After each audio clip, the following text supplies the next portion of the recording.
দাদা ভাই, আমি একটা সিদ্ধান্ত নিয়েছি। বল। এই আমি আসলে অনেক চেষ্টা করেছি ওদের কথাটা বলতে, কিন্তু আমি বলতে পারছি না। আমার মনে হয় আরেকটু সময় লাগবে। আমি এক কাজ করি, আমি ওদেরকে একদিন বাড়িতে দাওয়াত করে ডেকে এনে তারপর বুঝিয়ে বলি।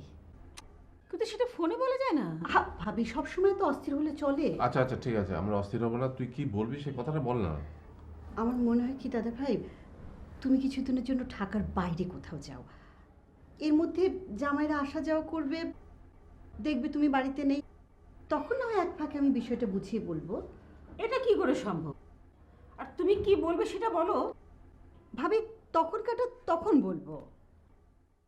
আচ্ছা ঠিক আছে, আমি বাইরে গেলে যদি সমস্যার সমাধান হয়ে যায় তাতে আমার কোনো আপত্তি নেই।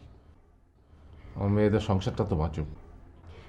হ্যাঁ দাদা ভাই, তুমি কিছুদিনের জন্য ঢাকার বাইরে কোথাও চলে যাও, তারপর সব কিছু ম্যানেজ করে আমি তোমাকে ফোনে জানাবো, তুমি চলে আসবে। তো কি বলবে কথা সেটা বলো। কি আবার বলবো? বলবো দাদা ভাই বহু বছর নিরুদ্দেশ ছিলেন।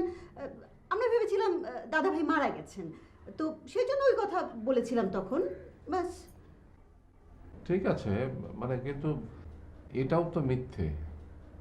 ঠিক আছে, তুমি যদি সত্যি কথা বলতে চাও বলো, কিন্তু এর মধ্যে আমি নেই।